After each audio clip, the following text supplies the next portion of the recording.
Muy buenas tardes, noches, José María. ¿Qué tal? Muy buenas, ¿cómo estás? Contento de verte. Antes que nada, José María, me gustaría agradecer mucho tu participación aquí dentro del Diplomado de Diseño de la Vivienda Colectiva Contemporánea. Es un placer tenerte aquí, tener personas, digamos, como invitados, digamos, que estimo mucho desde un punto de vista profesional y personal y que creo que pueden aportar mucho, digamos, al debate sobre la vivienda colectiva. Por lo tanto, lo que voy a hacer es, de una cierta forma, presentarte leyendo un currículum breve, ¿no? Para las personas que no te conocen. El arquitecto José María Solegras es arquitecto especializado en planeación urbana, egresado de la Universidad Politécnica de Cataluña. Se ha desempeñado como investigador en diversas instituciones, incluyendo el Laboratorio de Urbanismo de Barcelona, el UB, y el URBAM EAFIT, y el Grupo Interuniversitario de Montreal. Se desarrolla como profesor en el Departamento de Urbanismo y Ordenación del Territorio de la Escuela Técnica Superior de Arquitectura de Barcelona, de la UPC, y en la Universidad Rovira y Virgili. Sus principales intereses son los procesos urbanos, el acceso a la vivienda, el derecho a la ciudad y el manejo sustentable del territorio. Por lo tanto, José María, sin detenerme más, pues te cedo la palabra y muchísimas gracias. Es un placer tenerte aquí con nosotros. El placer es mío, ante todo, saludarte, contento de ver que está avanzando el diplomado. Y antes de nada os quería preguntar a nivel casi logístico, un poco cuál sería el tiempo del que dispongo y de alguna manera entender que es algo, no tanto conferencia, sino más bien debate sobre todo y me gustaría dejar un tiempo al final para un cierto debate. Podrías tener como unos 45, 50 minutos y luego unos 10 minutos para tener preguntas. Perfecto. Perfecto. Entonces, si os va bien, sin más dilación, vamos a iniciar la presentación. Me confirman que está compartida. Perfecto. Pues entonces, básicamente está, como ha dicho Graziano, yo soy arquitecto y sobre todo más bien urbanista, especializado en lo que es la gestión del hábitat. En este sentido, entender la vivienda como el elemento fundamental de la ciudad, pero también como un elemento más, digamos, de lo que es la conjunción de este ecosistema en el que intentamos vivir o sobrevivir algunas veces. El título es una clara provocación para la cual no tengo respuesta. Ya hago un pequeño spoiler antes de empezar, sino que entiendo que es una incitación a la reflexión conjunta, colectiva. En este sentido, intentaremos hablar, repasar algunos de los conceptos, de las nociones de lo que es el suburbia. Acá en Cataluña le llamamos urbanizaciones, en otros lugares de baja densidad. Son estas viviendas aisladas y que de alguna manera pues, ocupan gran parte del territorio con muy pocas personas viviendo. En este sentido, seguramente algo de lo que falta para la esencia de urbana, para la esencia de ciudad, de colectividad, sería la plaza, entiendo, el espacio colectivo, el lugar que entre todos hemos decidido que es el simbólico de esa estructura urbana. En este sentido, he intentado pues, organizar esta ponencia, esta presentación, que ya os digo, es más bien la voluntad es que sea un debate, en torno a 4 bloques. El primero sería de dónde viene esta noción, este concepto, y que parte básicamente de la idea esencial de huir de la ciudad. Es una idea que nace a la vez que la propia ciudad y en este sentido se soporta sobre la cuestión casi dicotómica de campo y ciudad. Vamos a ver cómo esta idea, esta noción, ya nace a caballo entre Estados Unidos y Europa, se desarrolla inicialmente en Europa, pero después se apoya sobre algunas interpretaciones americanas que seguramente es lo que le dan este salto de escala en el que intentaría explicar en el segundo bloque. Básicamente estos 2 bloques representan el siglo XX como modelo y los bloques tercero y cuarto explicarían más bien el salto del siglo XX al siglo XXI. Sería la globalización de este modelo, cómo ha ido más allá de Europa y Norteamérica, cómo se ha globalizado, cómo se ha expandido al resto del mundo y el reto que supone para nosotros, en tanto que arquitectos, ciudadanos, personas de alguna manera involucradas en esta gestión del territorio, pero a la vez una oportunidad. Y ahí es donde me gustaría que entre todos reflexionáramos sobre esta gestión de lo que he llamado un futuro imperfecto. Si bien inicia esta ponencia digamos, con el salto casi siglo XIX-XX, me gustaría poner unas imágenes mucho más recientes. Son de apenas año y medio, 2 años, y son esta colección de imágenes que todos imagino que tenemos en la retina muy presentes, que son de las ciudades vacías. Las ciudades como los grandes lugares que globalmente siempre hemos incorporado en el imaginario colectivo como los espacios de mayor densidad, de actividad, de personas, de viviendas, de tráfico de ideas, de tráfico de conceptos, vacías por una cuestión tan esencial como el miedo a una calidad del aire que en este sentido, con la pandemia, pues nos dimos cuenta, reaprendimos que todos vivimos y convivimos con esta calidad del aire. Entonces, ciudades como hemos visto Nueva York, la segunda era Tokio, esta que puede ser Madrid o Nápoles, que son ciudades, estas dos últimas, mediterráneas, de altísima densidad, como podemos ver en las imágenes, sin apenas personas. Y esto es algo que sorprende, esta bifurcación casi dicotómica es algo que que no deja de sorprender. Y precisamente por esto la potencia de las imágenes, la potencia casi poética de estas imágenes, donde la arquitectura emerge sin el soporte de las personas, parecen irreales, parecen más bien una utopía.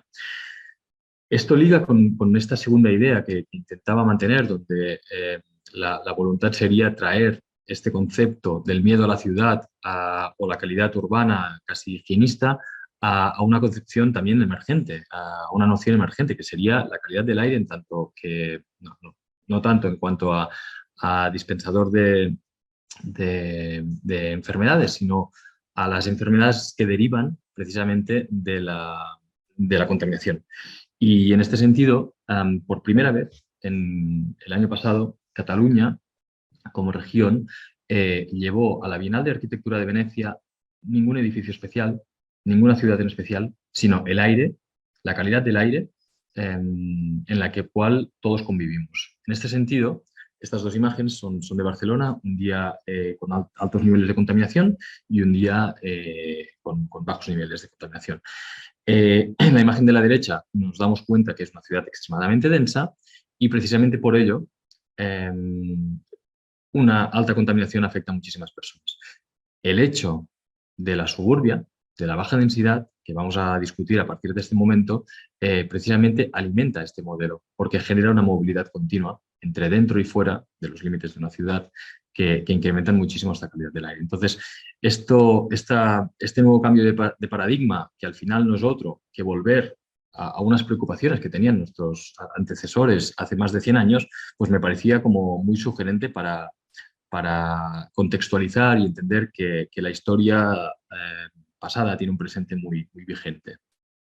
Y en este sentido, estas imágenes iniciales del Londres de la industrialización, del crecimiento, digamos, de lo que sería la genealogía de la metrópolis, entendida como derivada de la revolución industrial. Todos tenemos, supongo, en la retina estas imágenes descritas por Dickens en sus novelas, donde el aire contaminado, la extremada densidad, pues generaban miedo, como decía, de nuevo, volvemos al concepto, y generaban enfermedades, y entonces el hábitat de alguna manera se pone en crisis. Esto viene de la mano de la alta velocidad con la que todo ocurre. En el campo ocurre de manera lenta, en la ciudad ocurre todo a unas marchas forzadas, que de alguna manera se apoyan sobre la idea de metrópolis, la construcción casi por parches, ¿no? que podemos ver en el collage de Paul Citroën, de la imagen de la derecha, o en la propia conceptualización de lo que sería la metrópolis. En este sentido, dónde está la vivienda en este lugar, dónde está la economía en este lugar, dónde está la relación con la naturaleza en este lugar. Son grandes cuestiones que la ciudadanía, la sociedad no tiene ni siquiera tiempo a digerir. Entonces se preguntan una serie de cuestiones para las cuales todavía no tienen una respuesta evidente. Lo que sí que tienen es una aprensión, una distancia crítica al modelo que están viviendo, al presente vigente. En este sentido, la respuesta muchas veces de este crecimiento es por la construcción de chabolas, de las arquitecturas informales, en lugares donde seguramente no debería haber ciudad, pero la urgencia, la necesidad, la virulencia, digamos, del ritmo obliga a ello.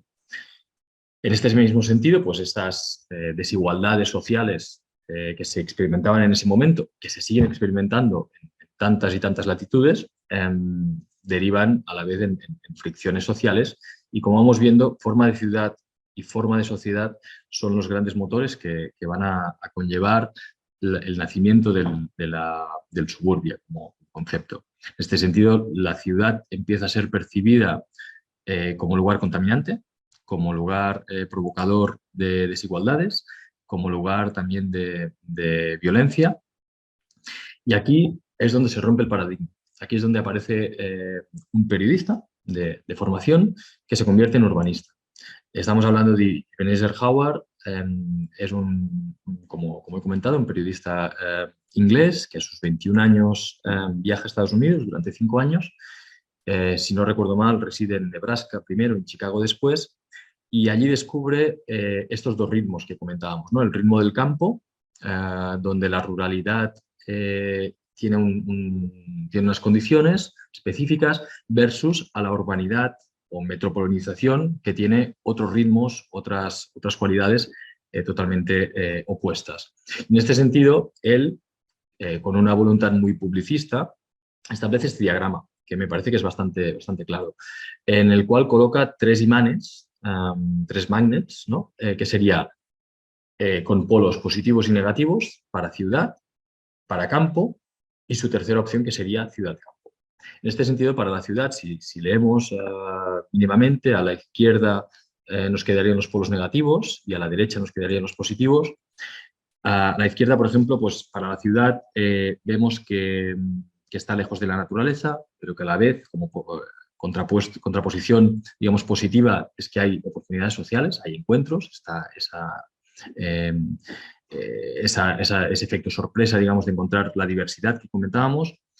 Como elemento negativo tenemos el aislamiento, como elemento positivo tenemos los lugares de diversión, como elemento negativo tenemos la distancia al trabajo, los grandes elementos de transporte obligados, como elemento positivo pues que los salarios son mucho más altos, etcétera, etcétera, etcétera. Entonces nos coloca como en este menos y más, ¿no? Para el campo, en el caso del campo nos dice lo mismo. Algunos de los elementos negativos es la falta de sociedad, que los trabajos son extremadamente manuales, que hay que vigilar a los asaltos, que son trabajos muy duros físicamente, que falta la organización básica y en este sentido pues también más falta incluso diversión, no hay el espíritu público por el aislamiento, pero en cambio, como contrapunto positivo, pues tenemos la belleza de la naturaleza, tenemos la cuestión de la propiedad de la tierra como trabajo y digamos como recompensa, tenemos los bosques como recursos naturales excepcionales, la pureza del aire fresco, etcétera, etcétera. Entonces, de estos dos elementos, él coge la parte positiva de la ciudad y la parte positiva del campo para construir este ciudad-campo, ¿no? Este Garden City, este modelo que de alguna manera intenta incorporar colocando a la gente, the people, en el centro y preguntándose a dónde irán. Pues irán seguramente al lugar que tenga estos efectos positivos. Sería la ciudad jardín. A nivel de modelo es muy sencillo.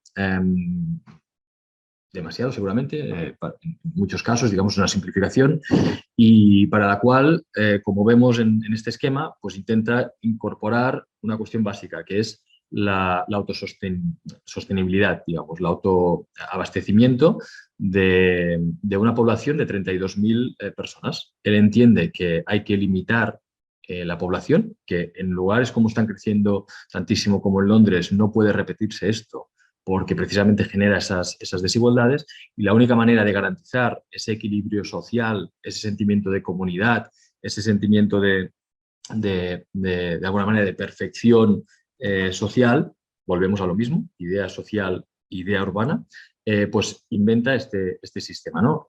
Para el cual tiene unos 1000 acres o planifica unos 1000 acres, que son unas 400 hectáreas, o sea, unos 400 campos de fútbol, para que nos entendamos, 4 kilómetros cuadrados de ciudad, y 5 veces esta superficie para el autoabastecimiento agrícola. Es decir, entiende que cada una de estas unidades colocadas en un sistema radial, en un sistema más bien de constelación, diríamos, bien unidos con el tren, eso sí, pues de alguna manera esta constelación de ciudades medias permitiría un equilibrio territorial. De alguna manera, controlar la sociedad, controlar la ciudad, van de la mano para de alguna manera controlar esas diferencias. Todo esto lo imagina él a través de un sistema comunista, en este sentido, evitar la especulación de la propiedad, y a cualquier persona que accediera a vivir en esta ciudad se le daría un trozo de terreno, se le daría una vivienda, y a partir de esto pagaría durante 100 años ese retorno, que sería un retorno social para el resto de la comunidad. A nivel de esquema más urbano, que sería la imagen que vemos a la derecha, pues nos damos cuenta que el centro estaría ocupado por los equipamientos, que dejaría un gran parque central, que después daría pie, digamos, a la primera y segunda circunferencia, que sería más dedicadas a la vivienda, precisamente, para dejar una última circunferencia, un último cinturón, que sería el productivo, donde si vamos leyendo, pues tenemos desde la estación, no sé si veis el mouse, pero en cualquier caso estoy señalando la estación de tren, y estoy señalando una serie de factories, es decir, de fábricas productivas, que serían los que dan pie, los que limitan el acceso a esos lugares agrícolas. Este, que es un modelo teórico, pasa a la práctica en 2 espacios concretos cerca de Londres. El primero es Letchworth, que es gracias a los arquitectos Barry Parker y Raymond Unwin. Este es se coloca a unos 50 kilómetros de Londres. En este sentido, pues bien comunicado con el tren, implicaría en esos momentos una hora aproximadamente. Entonces la gente podía llegar a vivir en Letchworth y trabajar en Londres. Empezaba el concepto de esta vida pendular cotidiana, ¿no?, entre el ir y venir a trabajar, porque se iniciaba el funcionalismo. Es decir, que el lugar de trabajo y el lugar de residencia no tenían por qué no tenían por qué coincidir en el territorio. Este funcionalismo también se lee en esta leyenda, digamos, del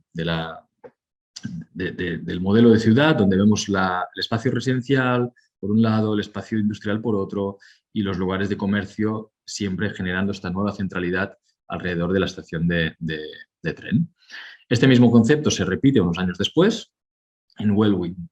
Este ya estaba a mucha menor distancia, estaba a 32, primero recordemos que estaba a 56, este estaba a 32 del centro de Londres, y lo mismo, si nos damos cuenta en la imagen de la izquierda, tenemos que ayer vivir y trabajar en el lugar del smog, en el lugar de la polución, de la contaminación, es decir, en la ciudad. Hoy vivimos en los suburbios, pero trabajamos en la ciudad todavía, en este concepto, como decíamos, pendular, de ir y volver, pero mañana el ideal sería vivir y trabajar bajo el sol, digamos, de la ciudad de Welwyn, ¿no?, de la ciudad jardín de Welwyn. En este entorno, en esta imagen que enseñamos abajo, de alguna manera de bienestar ambiental, de bienestar natural. Como nos damos cuenta, la naturaleza está en el centro de este lugar, y es algo que, ligando con esas imágenes que enseñaba al inicio de la pandemia, pues muchas personas han reflexionado y han hecho 100 años después esta misma conceptualización. Muchas de las personas que estaban viviendo en ciudades densas están dudando ahora, algunas de ellas ya han ejecutado la decisión de ir a vivir en lugares menos densos, en este tipo de ciudad, porque lo único que necesitan ahora para trabajar y vivir en estos lugares es básicamente conexión a Internet, es decir, Wi-Fi. En este sentido, bueno, no voy a ir al detalle de los modelos urbanos, que básicamente sería el modelo teórico pasado a territorio, pero sí voy a dar una pincelada sobre algunos de los modelos, de los conceptos que me parecen esenciales, los principios. Uno de los elementos fundamentales de gran diferencia con la ciudad tradicional fue la invención por parte del arquitecto Louis Suisson de lo que conocemos como cul-de-sac. No sé si sabéis lo que es. Entiendo que no. Vale. Básicamente es la calle sin salida. Es algo que todos conocemos. Es decir, es una calle que depende de una calle, es una calle secundaria, digamos, que depende de una calle principal, en la cual una vez entramos ya no tenemos salida. Entonces vamos a dar la vuelta para volver a salir a la calle principal. Esto lo que da es grados de privacidad decreciente o creciente y de alguna manera hace subcomunidades alrededor de esas calles que no tienen un flujo de paso. Y eso es importantísimo porque significa que hay un control visual, espacial de esos lugares. Esto es un cambio fundamental en el urbanismo y en la mirada de las ciudades. Sobre la ocupación, digamos, de estas calles y la evolución tipológica, pues se hizo un gran trabajo en Inglaterra, desde la evolución de los cottage, que imagino que os suena como concepto, como elementos de viviendas privadas, a la evolución de lo que estoy enseñando aquí son viviendas pareadas, y de alguna manera, si nos damos cuenta ya, hay muy poca ocupación de lo que sería el negro, es decir, de la edificabilidad, respecto al entorno. Se quería mantener una densidad muy baja, dominante. La imagen de esas primeras viviendas pues eran grandes, todavía recordaban más bien a granjas, que sería lo que restaba en el imaginario colectivo de esa ruralidad. Y con esta imagen en la retina, yo creo que estamos obligados también a ver qué es lo que ocurre, no tanto en Europa también, sino en Estados Unidos.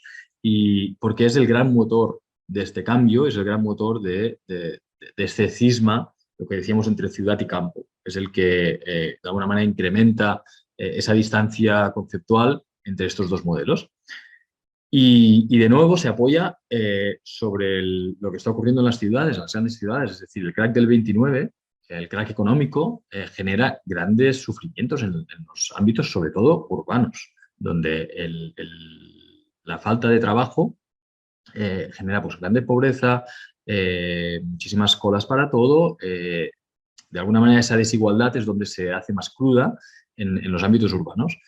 Como contrapunto, esa promesa de que muy arraigada, digamos, en la conceptualización de los Estados Unidos, donde entendamos, digamos, esa colonización inicial como gran motor de dominio del territorio, donde el trabajo del territorio, de alguna manera, viene acompañado de la vivienda. Entonces, la propiedad privada es algo sagrado, totalmente distinto a la conceptualización que estábamos teniendo ahora, que estábamos comentando en Inglaterra, donde la propiedad allí era colectiva, en este caso es claramente privada y de alguna manera es la promesa a todo hombre libre, casa y trabajo en el campo como elemento de raíz sociológica y dominio del territorio. Esto viene apoyado además en Estados Unidos por una serie de cuestiones claras, como ligado a esto que comentaba ahora de la colonización del territorio, del dominio del territorio, donde de alguna manera, para conocer este vasto territorio y esa conquista del oeste, ¿no? Esa conquista salvaje, pues se genera estas grandes campañas topográficas que terminan en la ordenación del territorio siglo XVIII, finales del XVIII, y esa gran matriz que de alguna manera entiende el territorio como infinito y lo que hace es geometrizar para dominar no solo desde el conocimiento, sino también desde la logística y de la gestión de su ocupación. Y en este sentido, estas imágenes, ¿no? que son casi vistas, digamos, desde el satélite, que todos tenemos conocimiento, que son muy fotogénicas, de estos prados donde la matriz se ha impuesto esa geometrización llana que genera este damero continuo. En este caso, pues en Dakota, pero lo vamos encontrando en tantos y tantos, tantas y tantas geografías norteamericanas de muy baja densidad. Si nos damos cuenta aquí, este damero viene ocupado por pequeñas granjas, pequeñas agrupaciones, todas ellas a una distancia relativamente equivalente, ¿no? Que sería la unidad mínima de producción agrícola. Entonces ya nos damos cuenta que aquí de plaza poca hay. Esto viene apoyado además, imagino que conoceréis, ¿no? A Frank Lloyd Wright y su propuesta utópica inicialmente de Broadacre City, que sería donde al igual que Eisenhower incorpora su teoría, su modelo urbano al continente europeo, pues Wright lo haría con el continente americano, pero en este caso con una voluntad evidente de demonizar la ciudad en tal y criticar pues, la que sería poner en crisis, digamos, la densidad como tema. Y esto, de hecho, lo defiende, lo justifica, explicando pues, que Londres y Nueva York tienen unos 200 habitantes por acre, esto implica unos 500 habitantes por hectárea, es decir, unos 120, 180 viviendas por hectárea. Esto él lo encuentra totalmente inasumible para el territorio y presenta un modelo mucho más horizontal de ocupación del damero que veíamos anteriormente en las imágenes, donde la ciudad es esencialmente antiurbana. Es decir, es claramente rural, es un modelo de producción basada en lo agrícola, no hay centro, totalmente descentralizada, es una sociedad, como decíamos, prácticamente de agricultores y el suelo, la propiedad de ese suelo es el elemento sagrado de esta nueva sociedad rural. Que al final a lo que aspira sería pues, a ser autosuficiente. Si nos fijamos, es un elemento, es una propuesta totalmente opuesta, digamos, a la metropolización constante de ciudades como Nueva York o ciudades como Boston. Digamos, hay un cisma evidente entre lo que es la costa este y el resto de Estados Unidos, diríamos, y de hecho parte de estas teorías son las que se aplican mucho más en costa oeste. Pensamos seguramente en Los Ángeles y su horizontalidad absoluta. En este sentido, como comentaba ahora, ¿no? Pues esta horizontalidad, incluso en la propia arquitectura de Wright, ¿no? Que lee esa función de unión de los distintos estratos del propio territorio, donde el contrapunto único serían los hitos estos de colectividad, que serían básicamente algunos edificios públicos. Pero entendido como amalgama, donde si nos fijamos ahora aquí, pues en esta imagen, muy sugerente, si algo desprende esta imagen es libertad de movimiento. Es decir, no hay fricción, las distancias no importan, nos moveremos en una especie de, es muy futurista, ¿no? La imagen, nos moveremos en una especie de drones o protodrones que incorporarán a las personas, una especie de helicópteros, de alguna manera, donde la distancia ya no importa. Entonces, podemos vivir tan alejados como queramos los unos de los otros o de los centros inexistentes, porque el desplazar no va a significar ningún tipo de penalización, ni en tiempo, ni en esfuerzo, ni en ecología. En este sentido, pues, si bien todavía no tenían esos drones en ese momento, estamos hablando de 1930 aproximadamente, lo que sí que empezaba a aparecer eran los coches como transformación de esa libertad de movimiento. Y de alguna manera esta transformación radical de la concepción de los espacios, en el cual la escala ya no tenía tanto sentido en tanto que proximidad, sino en tanto que accesibilidad, coche y de alguna manera casa, vienen a establecer una nueva simbiosis que es sobre la que se ha fundamentado todo este modelo, ¿no? Como vemos aquí en estas imágenes ya más cercanas, el coche es el protagonista, es el verdadero protagonista de este tipo de ciudad, porque permite la libertad de movimiento individual, no tanto colectiva, a diferencia, como veíamos, de los casos europeos donde el tren, es decir, el transporte colectivo todavía era el elemento fundamental. En este caso es la movilidad individual. Y la manera de mostrar, de animar, de conceptualizar, digamos, estas nociones es a partir de la formulación de una gran maqueta muy interesante, donde lo que nos damos cuenta es precisamente de este damero, ¿no? que veíamos antes, de esta horizontalidad, donde pocos trazos de lo que entendemos como ciudad permanecen evidentes.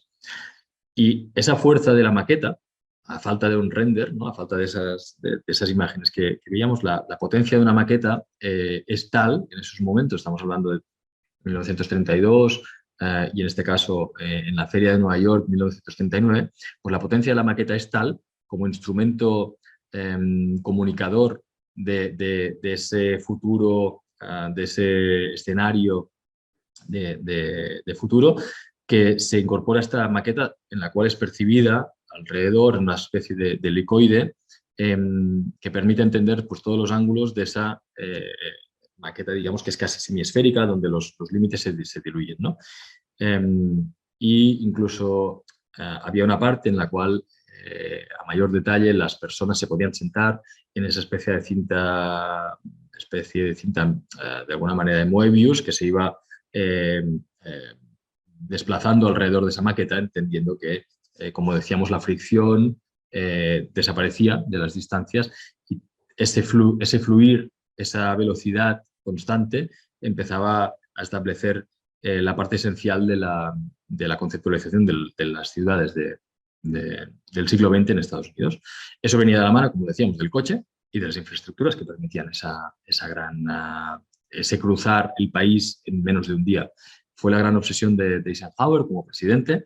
Él estuvo en la Segunda Guerra Mundial y se dio cuenta que la logística de transporte era importantísimo para la defensa del país. Y en este sentido, sus dos grandes políticas fueron, la primera, la construcción de las grandes autopistas y la segunda, la construcción de todas las viviendas que veremos a continuación. En este sentido, como decíamos, coche y vivienda como elemento fundamental, vivienda individual, vivienda unifamiliar, como elementos fundamentales de ese crecimiento. En ese sentido, pasamos hacia el segundo de los bloques, ¿no? Que sería el que comentaba, ¿no? La deriva americana, este gran salto a nivel de escala, que, como decimos, se ve sobre todo, de alguna manera, saxeado por de alguna manera, como aumentado por el gran drama de la guerra, Segunda Guerra Mundial. En este caso son años de dolor, en el cual, una vez ganada por los aliados, ellos se sienten vencedores y sienten que gran parte de los veteranos que van a volver pues van a tener una necesidad imperante de recuperar aquello que era suyo, que es como decíamos, ¿no? La vivienda, y va a venir además acompañado de un baby boom, etc. Entonces se prevén unos años de grandes crecimientos, donde de nuevo el cisma Europa-Estados Unidos se demuestra en esta percepción.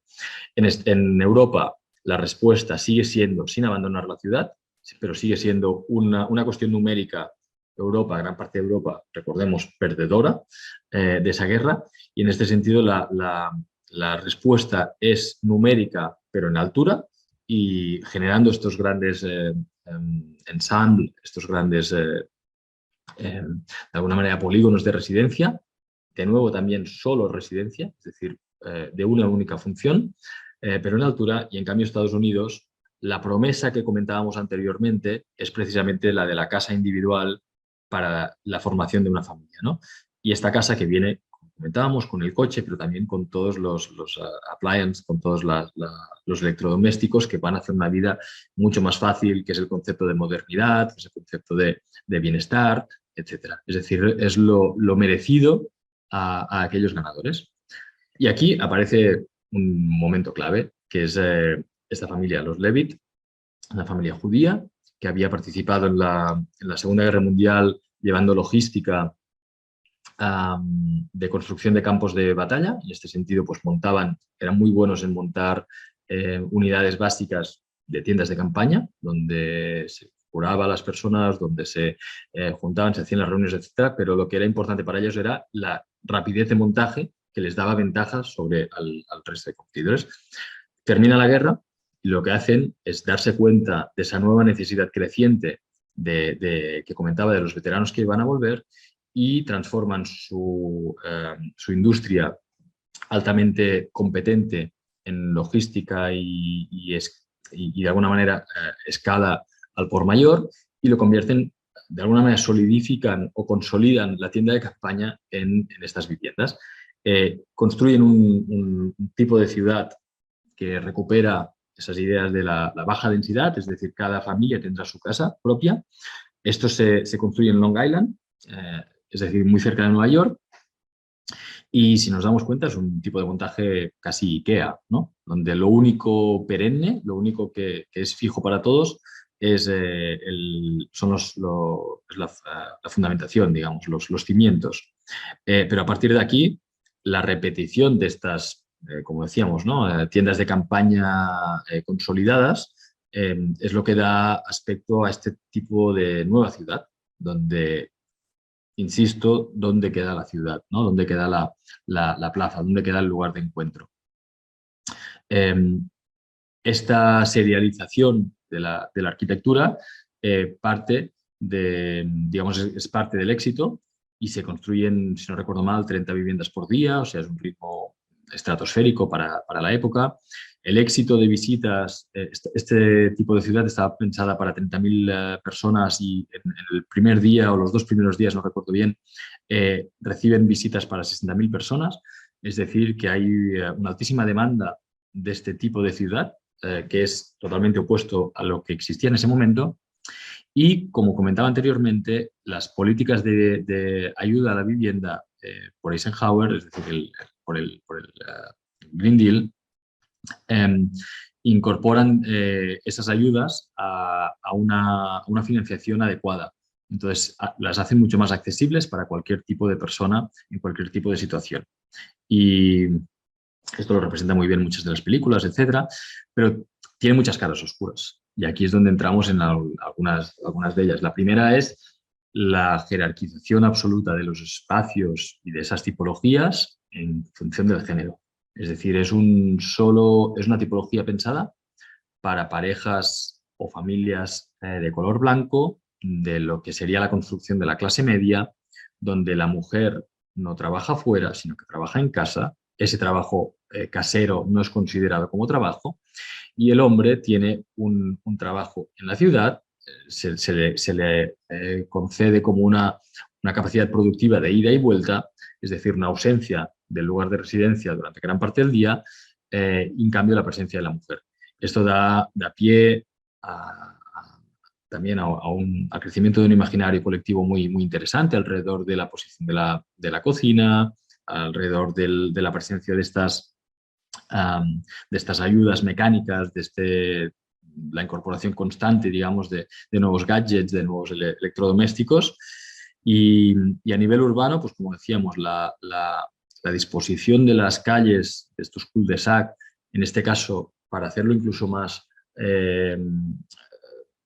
de mayor densidad, es decir, más rentable económicamente, pues se hace esta especie de cintas de Moebius. Si nos fijamos, son todo parches que lo que intentan es cortar, no sé si se ve de nuevo el mouse, pero lo que intentan es cortar las continuidades de calles, es decir, es la antítesis a una grilla, la antítesis a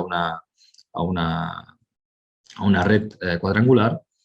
Y la disposición, la capacidad de elección entre 6, 7 modelos de vivienda es lo que da pues, un mínimo muy mínimo, de variedad en el paisaje. Lo que nos damos cuenta aquí es, pues, desde la misma parcela, pues podemos elegir, como está mostrando este señor de manera muy orgullosa, pues estas 4 o 5 tipologías claras de vivienda. El resultado, pues como tantas y tantas urbanizaciones o lugares de vivienda social en Latinoamérica que podríamos encontrar, etcétera. Es decir, son lugares seguramente mucho más orientados a dar respuesta rápida y económica y, por tanto, numérica a una nueva demanda, que a generar espacios de calidad y espacios de crecimiento flexible. Nos damos cuenta aquí, pues, que la presencia de la calle ya posiciona, queda muy, muy borrada, precisamente porque ninguna de las viviendas da frente a esta calle. Entonces se establece ya un espacio de frontera previo, después se establece un espacio posterior, y lo que nos damos cuenta aquí es de esa repetición, pero a la vez igualdad, homogeneidad. En este sentido, insistir de nuevo en que es un tipo de ciudad pensada solo para un tipo de familia, en el cual si eres de otro color, si tienes otra disposición económica, etcétera, aquí no vas a tener lugar. Y esto se ha mantenido, no es una opinión mía, sino que se ha mantenido a lo largo de muchos años, en algunos de estos lugares, incluso digamos, por ley. Algunos de estos tienen una serie de normativas internas en las cuales la exclusión, la segregación racial está escrita, está descrita y está normatizada, y son lugares, pues de alguna manera, donde ahora volvemos a escuchar gran parte de esa fricción racial que digamos que estamos muy acostumbrados a ir escuchando. Entonces, una de las preguntas clave es cómo hemos pasado tan rápidamente de esta familia ideal, de esta vivienda ideal, de esta promesa de desarrollo, ¿no? El American Way of Life, a esta de aquí, que es de alguna manera la derivada más inmediata, más burda, más seguramente pues inconsciente de lo que sería el suburbio. Y esto parte de una cuestión que es un clima ideal para esa rápida expansión y como ese abandono a la ciudad que decíamos densa y compleja, que es que faltan muchísimas viviendas en ese momento, hay una voluntad política, como decíamos, de Eisenhower, está el poder económico detrás y en este sentido pues hay una gran percepción de seguridad por parte de los inversores, es decir, no hay riesgo en invertir en inmobiliario, y esto hace que grandísimas extensiones de territorio americano crezcan en este sentido. Y algo de lo que comentábamos anteriormente, lo que es importante es la sustitución de ese modelo inicial del transporte colectivo por ese transporte individual y una conceptualización como modernización de este tema. En este sentido, solo mirar la revista Life y ver sus portadas a lo largo de los años, nos damos cuenta pues, que de esos commuters iniciales que mostrábamos al principio, alrededor del tren, va desapareciendo el tren, va apareciendo la casa con el coche de refilón y finalmente el coche es el gran protagonista del que todo es posible y la casa pasa a un segundo plano. Este cambio de planos progresivo explica el cambio de ideario y de construcción de ciudades. Y esto mismo se lee en el modelo urbano. Es decir, en un modelo basado seguramente en lo que sería la grilla, la red estructurante de calles pasantes, lo que establece, según los principios de Hilbersheimer, es si la vamos cortando y vamos generando esta secuencia de cul-de-sac, vamos haciendo que se incorpore la naturaleza en una especie de matriz, de peine. De alguna manera lo que encontramos es esa baja densidad y esa comunión con la naturaleza de todos los que vivan en este sentido. Es decir, la secuencia, la serialización de estos cul-de-sac nos darían la unidad básica. Él le llamaba ladders, es decir, como escaleras, secuencia de escaleras, en las cuales la unidad básica pues, sería la industria colocada cerca de la infraestructura de alta velocidad. Tendríamos esta autopista principal que comentábamos y después tendríamos pues, esas carreteras locales que dan acceso a las zonas residenciales y entre una y otras donde se colocan las escuelas o los equipamientos. Ya nos damos cuenta pues, que aquí, de nuevo, la plaza no hay rastro de ella o en algún caso sería aquella vinculada al cruce de caminos. Es decir, la plaza sería tomada por el coche. La repetición de este esquema a lo largo y ancho del territorio daría pues, esta secuencia de ciudad lineal pensada más bien desde el coche y no tanto desde la interacción social. Esto da lugar a este tipo de imágenes de collage de nuevo que recuerdan a aquellos de Citroën del inicio, en ese caso desde la densidad y en este caso desde la baja densidad y desde la ocupación global del territorio, que como decíamos previamente es un territorio preparado para ello, donde la grilla, la red esta geometrización del territorio da pie a que esa densificación progresiva sea muy, muy sencilla. Y esos dameros dan pie también a que haya una especulación, un juego con el precio del suelo, que a veces tiene que ver con accesibilidad, pero otras veces no tiene que ver con esto, sino que tiene que ver con tantas y tantas otras cuestiones muchas veces oscuras, muchas veces que delimitan o coartan, digamos, el mercado en función de situaciones o condicionantes que no conocemos. Y el resultado pues, es una urbanización, es decir, unas calles que siguen sus reglas propias, esas cintas de Moebius que comentábamos o esos cul-de-sac, unas parcelaciones que en algunos casos pues, tienen unas vallas muy altas que las delimitan, en otros rebajan las vallas porque las colocan al inicio de la urbanización, pero sobre todo lo que tiene es mucha edificación, que serían estas muy pequeñitas, donde esta edificación solo responde a una única solución, que es la residencial. Es decir, no tiene ningún tipo de diversidad.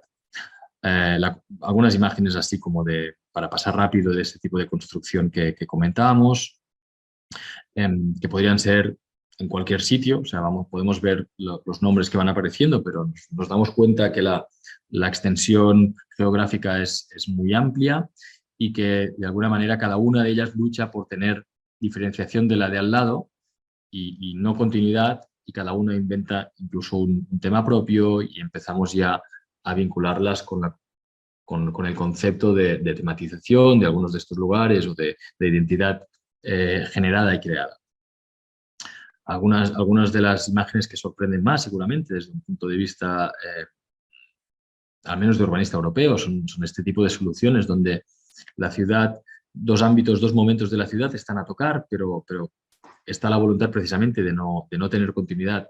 Esto genera que el precio del suelo pueda ser muy distinto en función de qué tipo de viviendas y genera también pues, una voluntad de protección de aquello que es tu vivienda en función de proteger a aquellas de al lado.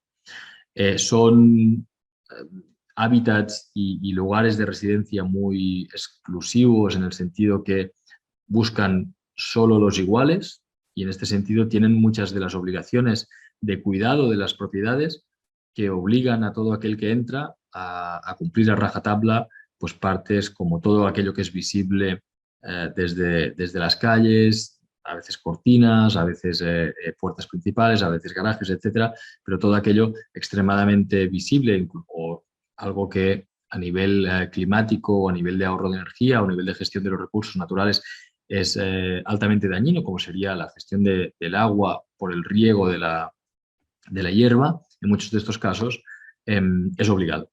Entonces aparece un contrasentido ecológico de primer orden.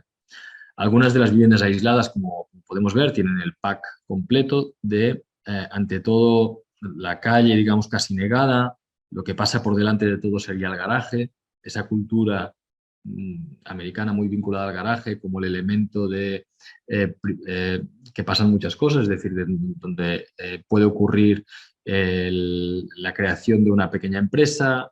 Todos recordemos que Apple o que Microsoft siempre sacan pecho de esa cultura del garaje, de que desde cualquier persona, desde cualquier garaje de Estados Unidos puede desarrollar una grandísima empresa. Esta cultura del startup muy vinculada a la tipología residencial. En cualquier caso, el coche por delante de todo y, si nos damos cuenta, el paso del peatón, la distancia que hay entre lo que sería la calle y lo que sería la puerta, la distancia que puede haber entre puerta y puerta, es lo que genera un grandísimo aislamiento de esta tipología, ¿no? Lo que quedaría detrás sería el patio, es el lugar de privacidad máxima, es el lugar donde uno no accede si no es invitado, donde tiene que cruzar una serie de filtros hasta alcanzarlo, y es el lugar que la filmografía nos ha educado, la mirada, en entender que es ese lugar de comunión global, de comunidad, de alegría, pero a la vez también algunas series mucho más recientes nos indican que es el lugar de la penalidad y de donde se demuestra, digamos, que ese sueño es un sueño roto, ¿no?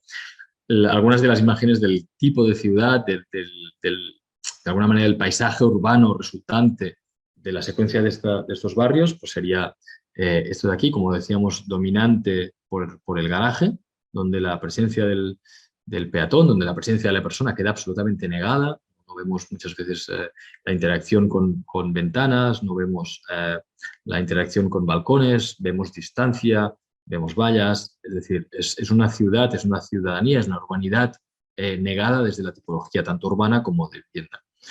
Algunas, algunas películas lo han retratado de manera fantástica, como en este caso Eduardo Manos Tijeras, que vemos las imágenes a la izquierda, que recuperan esto de que el hombre se va a trabajar a una hora concreta, donde su coche y su casa tienen el mismo color, etcétera. Las mujeres se quedan y hay como esta doble lectura partida por género que seguramente ha hecho mucho daño a lo que sería la concepción de una ciudad diversa y integradora. O una lectura mucho más vigente y actual, como sería Gran Torino, esta película también fantástica que habla de la bunkerización ideológica de la vivienda, o de ese inicio de integración a través de esos vecinos que tiene pues, asiáticos y cómo esa percepción de la propiedad es algo muchas veces no escrito, pero defendido desde la respuesta incluso armamentística, ¿no?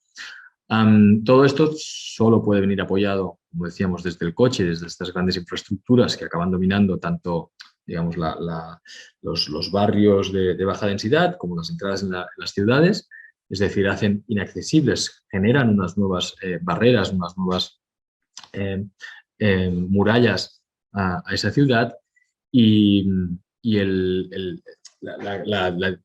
digamos, el contraste aparece entre lo que es la persona, el espacio caminable, el espacio habitable, el lugar de encuentro y el lugar para el coche.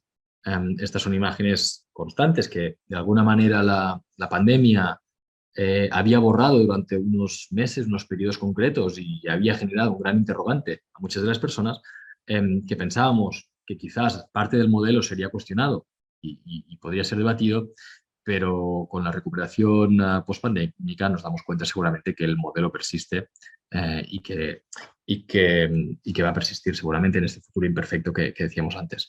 Eso también tiene que ver con esta sexualización, ¿no? Casi con esta adoración de lo que es el coche y de lo que tiene que ver aquellos lugares del coche. Entonces aparece todos los servicios alrededor del automóvil como los lugares de socialización básica, desde ir al cine, desde asistir a una misa o desde consumir una bebida o una comida, siempre desde el coche. En este sentido, pues esa sensualización progresiva cultural de que el vehículo es la expresión del alma, es la expresión social, la extensión, digamos, de algunas de las personas. Esto, pues, películas como Gris han colaborado mucho en ello. Y en este sentido, las calles resultantes pues, son calles a percibir desde el coche.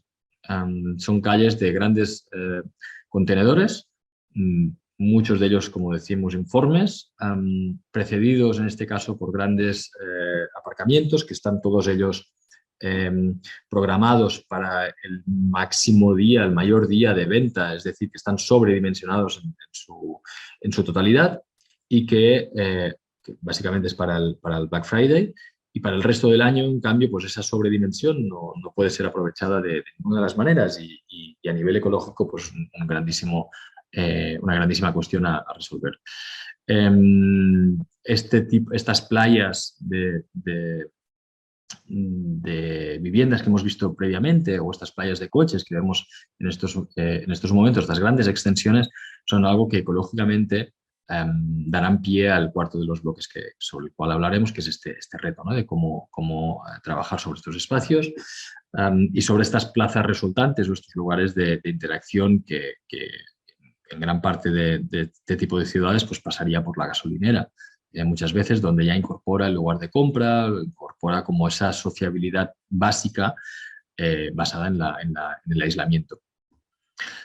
Como decíamos, algunas de las filmografías han generado gran parte de esa cultura visual donde el coche es el elemento principal y de nuevo pues ha dado debate a ese abandono progresivo. En la imagen de la izquierda tenemos a Houston, la ciudad donde su centro se ha vaciado, se han derribado muchísimos de los edificios del siglo XVIII, XIX, que tenían densidad, que tenían diversidad, que tenían vivienda, actividad económica, distintas tipologías, es decir, que incorporaban a gran parte de las necesidades de la sociedad, la han sustituido por una terciarización absoluta de las actividades, es decir, solo hay bancos básicamente o actividades terciarias y el lugar para el automóvil.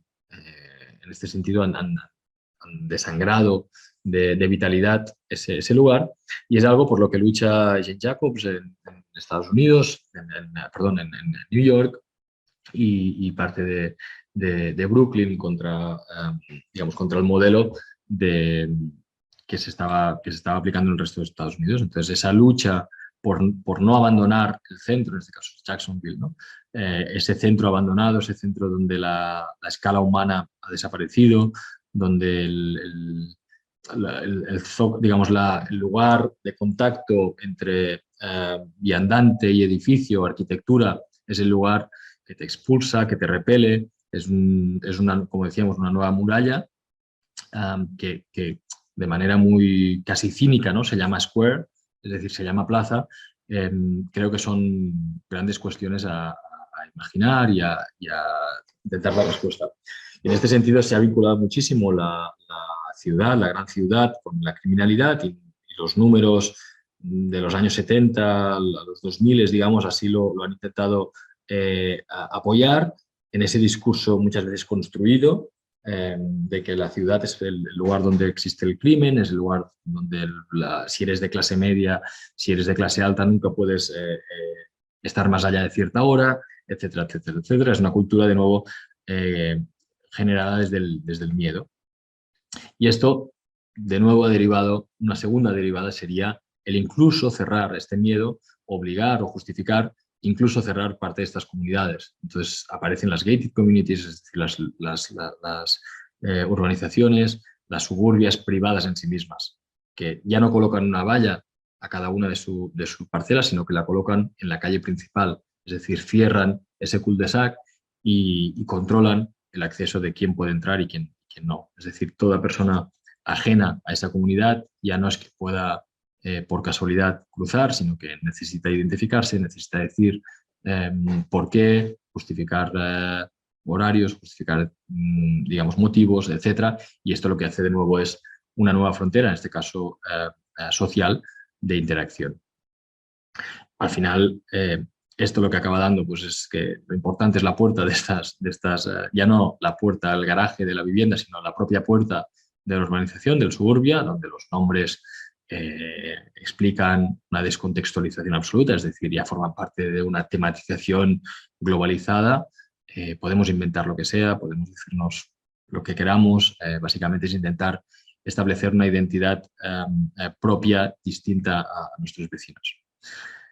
Esta paradoja, lo más importante o lo más, digamos, interesante es que pese a esta desigualdad que decíamos que genera este American Way of Life, ¿no?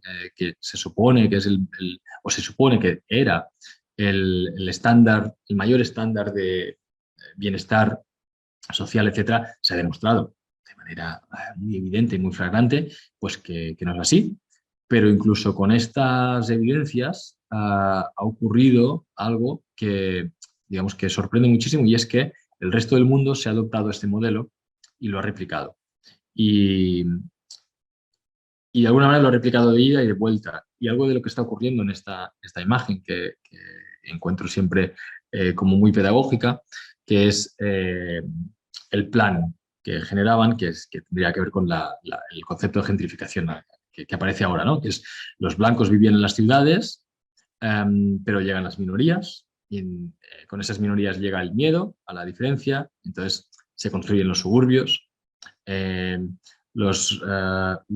Aquellos blancos que ven, digamos, que aparecen en los suburbios van a una segunda línea y finalmente cuando las minorías son capaces de acceder por escalera social a esos suburbios, los blancos vuelven a la ciudad, recuperan la ciudad y dicen y obligan de alguna manera a vivir en los suburbios, es decir, a generar el desplazamiento, todos esos costes añadidos a lo que sería vivienda, todos esos costes ambientales, económicos, temporales, de salud, etcétera, obligan a las clases medias y bajas a vivir en ese modelo que de alguna manera es totalmente contraproducente y aparece pues, esa nueva ocupación de la ciudad, es decir, esa gentrificación progresiva de esas ciudades que se abandonaron durante 50 años y que ahora quieren volver a ser las protagonistas. Esa paradoja que está ocurriendo en Estados Unidos, lo más flagrante, digamos, es que se esté reproduciendo en tantos y tantos sitios, ¿no? Y que la escala, como decíamos, sea global. Son imágenes tomadas de distintas tipologías alrededor del mundo, donde donde podríamos ir intercambiando las etiquetas sin grandes contrastes, ¿no? Y si bien el sueño americano parece que quede claro que está roto, lugares como Israel, como Dubái o como Cataluña, pues, es decir, muy cerca donde estoy yo residiendo, y en este caso donde Graziano trabajó en un workshop que trabajamos conjuntamente, pues se está repitiendo este modelo en estas cintas de Moebius que comentábamos, ¿no? Y esto es lo que da pie a ya para cerrar, a este cuarto bloque, que sería el reto, ¿no? Es decir, en un momento de emergencia climática importantísima, donde el ahorro energético ya no tanto para nosotros que también, sino para nuestros hijos o nuestras generaciones futuras, va a ser algo obligado, ese cambio de paradigma absoluto del territorio, contrasta con que sigamos produciendo este tipo de modelos, ¿no? Y en este caso recupero la imagen que tenía en portada, que es de La Muela, es de una urbanización, es decir, de un suburbio generado cerca de Zaragoza, abandonado a medias por cuestiones de corrupción política y por cuestiones de insostenibilidad económica, pero que seguimos reiterando este modelo como el único válido para según qué tipo de desarrollo, ¿no? Y aquí aparece, pues, por un lado, voces de alarma. Hay que establecer una lucha contra este modelo, parémoslo ya, es el final, gran emergencia, y aquí aparecen algunas voces alarmistas que lo que dicen es, bueno, hay que abandonarlo, quemar todo, y imagen provocadora, evidentemente, y entender que esto ha sido un gran error de la humanidad, como ya está ocurriendo de manera natural en algunos lugares como Detroit, que se va a ir abandonando por su incapacidad de ser rentable. Yo intento, de alguna manera, no partir desde esta negatividad, sino sobre todo cuestionarnos. ¿Podemos llegar a entender que tiene valores añadidos estos suburbios? Y aquí intento fijarme en algunas de las estrategias que hay mucha bibliografía en este sentido, os puedo pasar la que queráis a posterior, pero básicamente es intentar entender estas estrategias que podemos aplicar como urbanistas, como arquitectos, para cuestionar este modelo y para entender que seguramente no pasa por el abandono total, sino por una mirada mucho más crítica, mucho más entrenada, mucho más acurada, sensible a esta ciudad existente. Y al final no podemos negar que existe, que ocupa gran parte del territorio, en la que viven muchísima parte de la población alrededor del mundo, y en este sentido la mirada tiene que ser, como decíamos, pues muy sensible. Algunas de las estrategias planteadas así como en escala decreciente pasarían por generar estas nuevas centralidades, volver al modelo original donde estación de servicio, estación de ferrocarril en este caso, o intermodalidad si queréis, pero es el lugar donde se generan estos puntos de micro intensidad, y estos puntos de microintensidad sería la nueva plaza postmetropolitana muy vinculada a la movilidad colectiva. Esos lugares de mayor intensidad, es decir, desmontar los nudos colonizados solo por el coche, para generar estos espacios de diversidad comercial, de trabajo, de vivienda, etcétera, vinculados a como decíamos, a estos sistemas de transporte colectivo. Añadir y añadir, digamos, desde lo que solo era retail, desde lo que solo era lugar de compraventa, digamos, pues que pasen a ser muchas más cosas, oficinas, etcétera, es decir, generar diferencia en los edificios, y desde los principios estos de planeamiento que habíamos visto de Hilbersheimer, de ir desmontando la cuadrícula, quizás lo que tenemos que hacer es al revés, es partir de esa cuadrícula desmontada para empezar de nuevo tejer continuidades y jerarquizar esas calles, eso sí, jerarquizar esas calles estableciendo algo como de superillas, que es lo que se está haciendo en Barcelona, etcétera, es decir, de algunas calles de mayor densidad de paso y otras de menor, etc. Pero que amplíen el amalgama de grises. En este caso, los trabajos de Joan Busquets, por ejemplo, el profesor de Harvard y también de Barcelona, sobre la grilla, entendiendo esa malla regular como también entendida como capacidad, digamos, de contener mucha de la diversidad, es decir, recuperemos esa malla como símbolo de democracia, muchas veces. Trabajemos los límites, algo de lo que hablaba Ibn Howard, y para que sean productivos, entendamos esta voluntad de cohesionar naturaleza y ciudad y multiplicar su perímetro de contacto. Quizás abandonemos, pero de manera muy selectiva, algunos lugares, sobre todo aquellos lugares de mayor vulnerabilidad ecosistémica. Busquemos aquellos lugares donde nunca se debería haber construido y mantengamos quizás parte de la infraestructura, potenciando que sean de nuevo inundables, que sean de nuevo,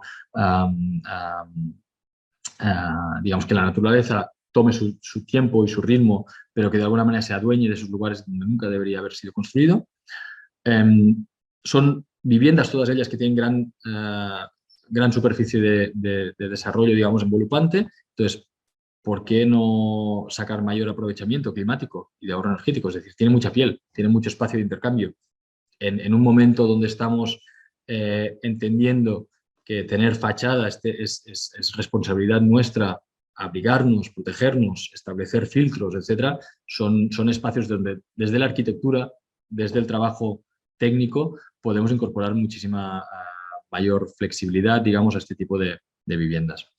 Añadamos diversidad también tipológica, es decir, incorporemos, más allá de la vivienda única que decíamos con el garaje, incorporemos nueva vivienda, incrementemos densidad, juguemos a establecer una relación mucho mayor, mucho más evidente con la calle.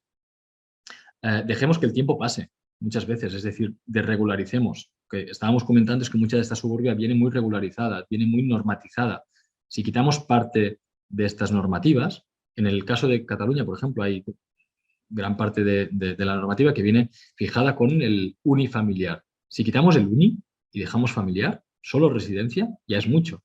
Residencia con tantas otras actividades. Entonces, dejemos que el tiempo actúe, como en el caso de viviendas progresivas, en el caso de Chile o el proyecto Previ que muchos seguramente conoceréis de Lima, que cuando uno los mira 20 años después, pues se da cuenta que cada una de esas viviendas ha ido evolucionando, ha ido incorporando, ha ido densificando a lo largo del tiempo. Es decir, el tiempo puede jugar a favor, igual que ha jugado en contra durante unos años, podemos hacer que juegue a favor y que trabajemos desde la flexibilidad para que esa densificación progresiva sea llevada desde los mismos ocupantes. Y en este caso, para ir terminando ya, unas imágenes de Gordo Mataclar, también con la voluntad clara y evidente de provocar, digamos, la reflexión sobre el imaginario que podemos tener como arquitectos, y es la reflexión misma desde la escala de la vivienda. Gordo Mataclar, que es arquitecto, fotógrafo, artista, bueno, fue evidentemente, que básicamente trabajó en New York, pero tiene algunas obras fantásticas donde lo que hace es desmaterializar parte de las viviendas, ¿no? Y la sierra, y entiende desde esa poética espacial que uno puede, como remangarse, y aquello que parece todo igual puede tener una evolución muy distinta en función de los elementos, los indicadores que pretendamos, los soportes que generemos para que esa diversidad florezca y de alguna manera pues, se vaya incrementando, como comentábamos, con el tiempo y desde los propios residentes, ¿no? Dejemos que entre la luz, dejemos que la luz en el pensamiento también, dejemos que el espacio sea el elemento de nuestro trabajo y el espacio entendamos que tiene un comportamiento social, que tiene un comportamiento urbano, que tiene un comportamiento sobre la identidad de las personas, que tiene un comportamiento sobre la ecología, etcétera. Es decir, manos a la obra, que no nos dé miedo, que ese miedo que ha crucificado gran parte de los modelos urbanos del siglo XX no se apodere del siglo XXI, y que de alguna manera seamos capaces de cruzar tantas veces como haga falta de un lado a otro, lo que entendíamos que eran murallas y que seguramente tenemos que entenderlo más bien como filtros. La última imagen con la que quiero cerrar es para responder con otra pregunta: ¿dónde está esa plaza? Esa plaza son las personas. Y creo que desde el diplomado de vivienda colectiva tenemos que imaginar esos espacios de colectivización que van más allá de la vivienda y que de alguna manera nos tienen que cuestionar dónde empieza la vivienda, dónde empieza la ciudad, dónde termina la vivienda, dónde termina la ciudad. Como arquitectos seguramente tenemos que buscar potenciar esos lugares de fricción. Y básicamente, si os parece bien, lo dejaría aquí. Y me interesa mucho más que habléis vosotros. Y no sé de tiempo, uy, me pasé, disculpad. José María, muchísimas gracias por esta clase magistral. La verdad, pues son muchísimos ejemplos. La verdad, pues incluso fue, por la tanta información que nos diste, fue muy sintética, digamos, ¿no? O sea, la verdad es que abarcaste momentos históricos y una evolución, digamos, muy extensa, ¿no? Es muy interesante lo que tú planteas, digamos, a través del análisis de la evolución de esos modelos, digamos, urbanos, ¿no? Porque al final se ve de una cierta forma que la evolución de esos modelos urbanos tiene que ver con la evolución, ¿no?, de un pensamiento social, ¿no?, de un pensamiento económico, productivista también, ¿no?, donde al final la vivienda se transforma como un elemento incluso para aumentar el capital, ¿no?, para aumentar la productividad y los beneficios, y cómo al final nos hemos creído o se han creído los que eran los habitantes, digamos, de la ciudad moderna, esta cuestión, ¿no?, de que el coche lo puede resolver todo, ¿no? Citaste la ciudad de Detroit, ¿no? Ahí es como ese documental sobre la ciudad de Detroit, que fue la primera ciudad en Estados Unidos, pues, que se declaró que declararon quebrada, ¿no? Como si fuera Quiebra. absolutamente una empresa, y que la llaman la ciudad del sueño post-americano. O sea, que a partir de allí, digamos, como ya todo se había perdido, se puede volver de una cierta forma a repasar esta cuestión, ¿no? Creo que ha sido muy interesante cuando cuando enfatizaste el tema del hecho que a partir de esos modelos urbanos se usan determinados tipos arquitectónicos y que esos tipos arquitectónicos luego generan cambios, ¿no?, o promueven determinados modelos familiares, ¿no? La jerarquía, la segregación de la mujer, ¿no? Y de una cierta forma otro funcionamiento o digamos, segregado, ¿no? Y de cómo unos elementos como las gasolineras, digamos, se transforman en elementos de encuentro, o sea, algo que no es nada doméstico y algo relativamente nuevo, pues, en la historia de la humanidad respecto a lo que es la vivienda, pues que se transforma en una plaza, en una plaza de encuentro. Entonces, digo, solo para cerrar esta reflexión muy breve, porque luego voy a preguntar si aquí alguien tienen preguntas. Creo que es interesante esta reflexión, digamos, como la terminas, es decir, a ver, esta situación existe, no podemos cerrar los ojos, es algo que está en todo el mundo, en Europa, en España, en Italia, en Estados Unidos, aquí en la América Latina, ¿no? Y por lo tanto propones algo que yo creo que es sumamente interesante, apropiado y sumamente contemporáneo, que es una visión sistémica para resolver el problema. Es decir, no hay una receta, no hay una receta que se pueda aplicar siempre totalmente igual, sino más bien tenemos que entender que este problema o esas dinámicas se dan dentro de un sistema y que de forma sistémica tenemos que, de una cierta forma, intentarlo resolver. Así como se indicaba en el libro del Postsuburbia, ¿no? Es decir, hay estrategias a diferentes escalas, estrategias que tratan esos temas.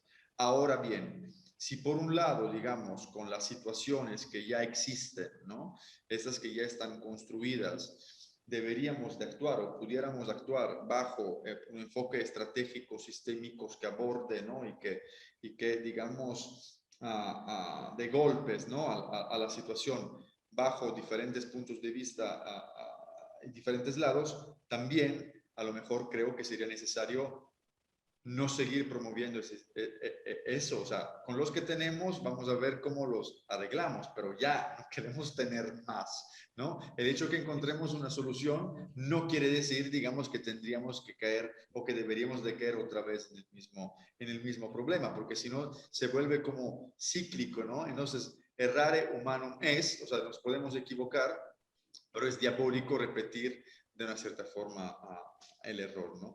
Creo que ha sido una conferencia, una plática muy enriquecedora, porque la verdad, este tema de esos desarrollos, digamos, horizontales, muy poco densos, que están en el extrarradio, pues, de las ciudades, sin equipamientos, ahora propuestos muchas veces por las mismas entidades que promueven vivienda social, vivienda de interés social, aquí en Latinoamérica son una realidad de todos los días, ¿no? Entonces, esto genera esos crecimientos exponenciales de las ciudades, el famoso vértigo al horizontal que decía este escritor mexicano Juan Villoro, ¿no? Entonces, creo que está bien haber tenido, ¿no? Ha sido sumamente enriquecedora esta plática porque entendemos que la vivienda colectiva, digamos, no es simplemente pensar en el edificio, sino que es pensar en la vivienda colectiva que es la ciudad, que como sala de estar tiene la plaza, ¿no? Por lo tanto, muchísimas gracias, José María, para tu aportación. No sé si alguien aquí quiera preguntar algo o a las personas que están en línea. No, gracias a vosotros y intentando como contestar parte de lo que anunciabas, creo que sí, que es sumamente importante entender que tenemos un arma con nuestro diseño sobre lo físico que tiene consecuencias sobre lo social y que de esto entiendo que en cualquier escuela de arquitectura y cualquier diplomado de vivienda colectiva tenemos precisamente que aprender del poder de esa arma para no repetir ciertos errores. Y cada vez que veo algún tipo digamos, de barrios que estamos haciendo en España o, como decís ahora, proyectos sociales que se están incorporando en Latinoamérica, veo todavía la repetición constante de esos errores, como que si el siglo XX no hubiese sido suficiente como para aprender que tenemos que cambiar el paradigma de modelo urbano. Entonces, creo que es muy importante el no cansarnos de explicar esto. Las imágenes todas son en blanco y negro, son antiguas, pido disculpas, pero creo que es necesario para entender que eso tiene prácticamente 100 años y seguimos aplicando lo mismo ahora. Entonces, vayamos seguramente a no cansarnos de defenderlo, porque precisamente eso lo que genera es unas sociedades más desiguales, más básicamente más segregadas y sobre las cuales yo no quiero que mi futuro esté vinculado a este tipo de ciudad y lo voy a defender siempre que pueda. No, y sobre todo se generan unos tejidos exclusivos, es decir, que excluyen las personas, ¿no? O sea, al final te das cuenta que el mismo espacio de la ciudad se vuelve tu enemigo. En el sentido que se vuelve tan extenso, ¿no? Que pierde la equidad de una cierta forma para ir de un lado a otro, porque resulta, pues, que estas situaciones, digamos, resulta que no hay proximidad, resulta que no hay, digamos, una dimensión doméstica, ¿no? Fíjate que, y cierro con eso, pero me gustaría que a lo mejor, si este tema no lo conoces, pero luego lo pudieras ver, porque me gustaría tener tu punto de vista. Hace unas semanas salió un post, un ensayo, que definió pues, el barrio que tú conociste, de hecho, porque viniste aquí a la escuela, el barrio de la colonia americana aquí de Guadalajara, pues la colonia con más calidad en todo el mundo, ¿no? Entonces, o sea, la verdad es que cómo podemos afirmar estas cosas, ¿no? Si tú lo pudiste ver, lo puedes seguir revisando, ¿no? Cuando no tenemos una dimensión de proximidad, no tenemos una dimensión doméstica, no tenemos una serie de cuestiones que deberían de estar dentro de la ciudad. Pero nosotros, digamos, dentro de esos cursos, ¿no? De forma muy crítica, hablamos de esas cuestiones, pero resulta, ¿no? Que al final, ¿no? Llegan a las masas, ¿no? Mensajes que están totalmente equivocados. Es decir, este barrio que tú viste no es el barrio mejor ni de Guadalajara ni de México, sino del mundo. ¿no? Entonces, habría que entender cuál es la escala de valores, ¿no? Sobre las cuales estamos evaluando la calidad urbana de las ciudades, ¿no? Creo que esta escala de valores de alguna manera se ha apoyado durante el siglo XX en dos conceptos, que es la economía, es decir, el precio del suelo, de la vivienda, etcétera, el precio en metro cuadrado, y la cantidad de verde, es decir, cuántos árboles le tocan a cada uno de los habitantes. Y esto es una simplificación absoluta. En muchos de los conceptos actuales del urbanismo se está hablando que el pobre del siglo XX, que era el pobre económico o el pobre de verde, es decir, el que tenía que vivir con demasiada densidad o el que tenía que vivir con muy poco dinero, ahora va a ser el pobre de tiempo y el pobre ecológico. Es decir, aquellos que van a estar obligados a vivir en los lugares donde los efectos del cambio climático va a someter con mayor dureza y crudeza, y aquellos que van a estar obligados a vivir constantemente moviéndose entre el lugar de residencia y el lugar de trabajo. Es decir, el rico va a ser aquel que tiene el tiempo a su disposición. Es un cambio de paradigma absoluto que tiene que ver con la proximidad, que tiene que ver con la mezcla, que tiene que ver con este tipo de ciudades que intentaba de manera seguramente muy sintética y muy transversal, pero defender durante la ponencia. Creo que entonces aquí básicamente el tipo de evaluación se está basando sobre eso, porque a lo mejor lo evaluaron tan cool el barrio porque es uno de los barrios que más verde tiene y a lo mejor los barrios donde los precios, digamos, de la plusvalía, de donde los terrenos están subiendo hasta el techo, pero no hay un supermercado, no hay muchísimas cosas en otros barrios más inseguros de la ciudad. Entonces, sí deberíamos de una cierta forma volver a replantear estos temas, hablar de cotidianidades, ¿no? Me interesó mucho esta parte, ¿no? De entender el sprawl urbano, el suburbio, pero desde el punto de vista de la persona que nunca sería del suburbio, la mujer que estaba encerrada en la casa y que desde a un cierto punto de su vida, cuando ya los hijos se van de la casa, ¿no? Y la mujer a lo mejor ni siquiera sabía utilizar el coche, se siente como encerrada, segregada en su casa y le entra la depresión. Hay muchísimos documentales que hablan sobre estos temas, ¿no? Entonces realmente pues deberíamos de cambiar el paradigma, ¿no? Y entender pues que el territorio no es infinito, que hay cambios, digamos, climáticos, sociales que están, digamos, caminando y que creo, eso también sería muy importante decirlo, que la suma de muchas individualidades no hace una colectividad. Y por lo tanto, esos problemas simplemente los podemos resolver de forma colectiva, o sea, entendiendo que somos una colectividad y no, digamos, sumando todas esas casitas unifamiliares, por así decirlo, ¿no? Exacto. José, muchísimas gracias por haber Un participado. placer, que vaya muy bien el curso y gracias por la invitación y a la próxima nos vemos de verdad. Y vamos a pasear por la colonia mejor del mundo. Vamos, aquí te esperamos, ¿eh? Aquí te esperamos. Muy bien. Con mucha plusvalía. Chao, un abrazo, cuídense. Un abrazo, bye.